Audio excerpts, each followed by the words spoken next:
Hi guys, welcome back to another part of As You Like It. I lost track of what part we're on. Maybe part 4? I'm not sure. Alright, so we left off here with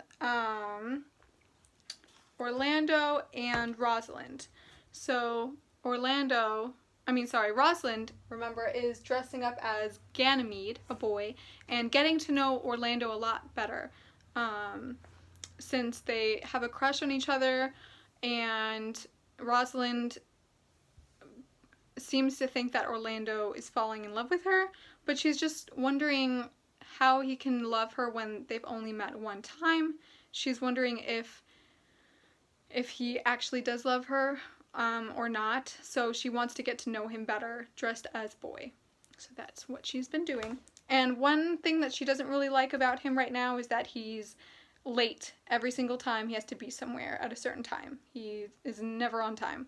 So she just told him to meet her by 2 o'clock, and she said don't be a minute late, and he said he won't, so we'll see what happens.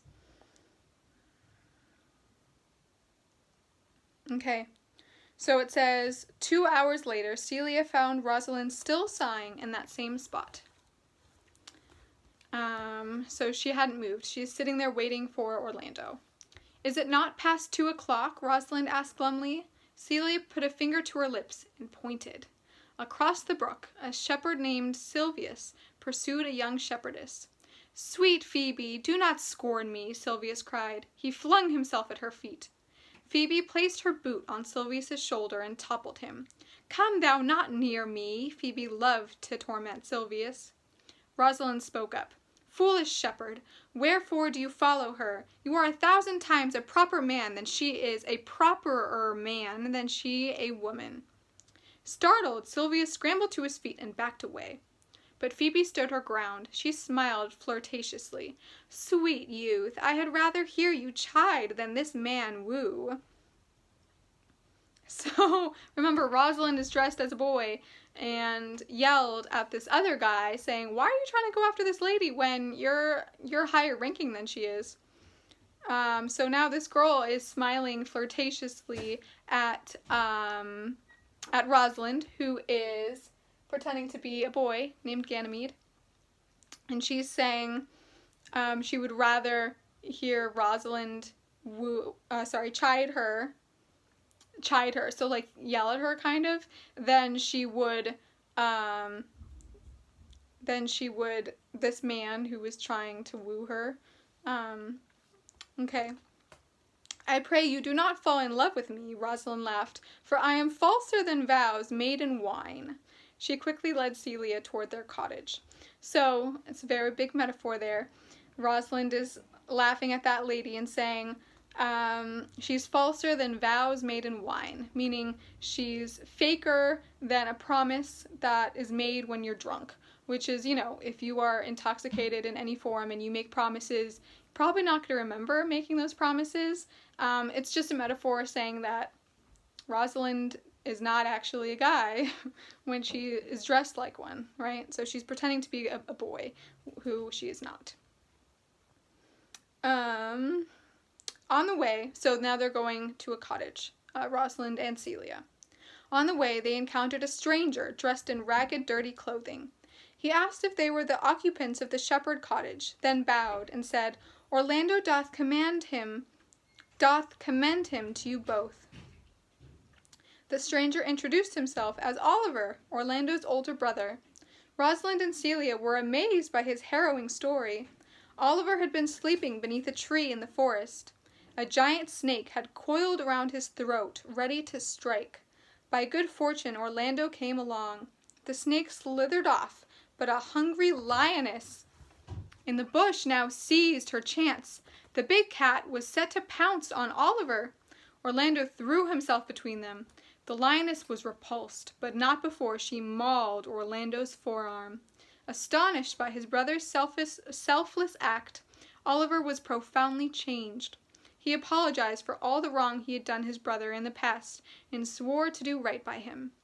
Orlando was now resting at the Duke's forest court. He sent me hither, Oliver concluded, that you might excuse his broken promise. He had sworn to be on time. He asked me to give this napkin, dyed in his blood, unto the shepherd youth that he in sport doth call his Rosalind. At the sight of Orlando's blood, Rosalind fainted. So it's a true story. When she came to, she pretended it was part of her act. Oliver insisted on helping the pair back to their cottage. As quickly as Orlando and Rosalind had fallen in love, so too did Oliver and Celia. Oh! Got to draw some new arrows and hearts. Oh, theirs are pretty close to each other. Okay, Oliver and Celia.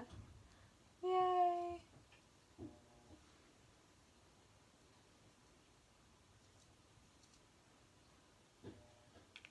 Okay. Within hours, they had agreed to marry. My goodness. Oliver rushed back to Orlando to tell him he could have their father's estate. Oliver planned to stay in the woods with his shepherdess love. Wow, so Oliver is telling his brother Orlando that he can have his land back because I guess Oliver wants to live in the woods with Celia. Orlando couldn't help feeling a little envious of Oliver's engagement. Oh, how bitter a thing it is to look into happiness through another man's eyes, he confided to Rosalind at their next meeting. Rosalind looked at Orlando tenderly. He had proven himself both brave and true, she decided. If you do love Rosalind so near the heart, as your gesture cries it out, she said, when your brother marries Aliena, marries Aliena, shall you marry her? Okay, let me say that again. If you do love Rosalind so near the heart as your gesture cries it out, when your brother marries Aliena, shall you marry her? She promised to produce Rosalind as if by magic. Okay, so she's saying, if you're actually speaking the truth right now and you do really care for Rosalind, I promise that the day that Aliena, who's really Celia, right? Because remember, she was in disguise. The day that Celia marries Oliver, Rosalind will marry you. Okay? Before Orlando could question her further, Phoebe approached with Silvius trailing behind. Phoebe planted herself in front of Rosalind. Youth, you have done me much ungentleness, she said petulantly. Pray you, no more of this, Rosalind laughed. I will marry you if ever I marry woman, and I'll be married tomorrow. But if you do refuse to marry me, will you give yourself over to this faithful shepherd? So, Rosalind just said, if I ever would marry a woman, I would marry tomorrow, which obviously she would not marry one because she is one. But she's saying, but if you don't marry me, then would you marry this shepherd here who's pursuing you? Phoebe nodded impatiently while Silvius looked confused. Rosalind told them to meet her at Oliver and Aliena's wedding the following morning at the Duke's Forest Court. At dawn, Rosalind and Celia packed away their rough country clothes and dressed in their silken palace gowns.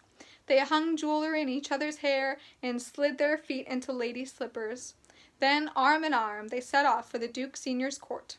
When Orlando saw Rosalind, he was mystified at first. What was happening here? It suddenly became clear. If there be truth in sight, you are my Rosalind, Orlando cried.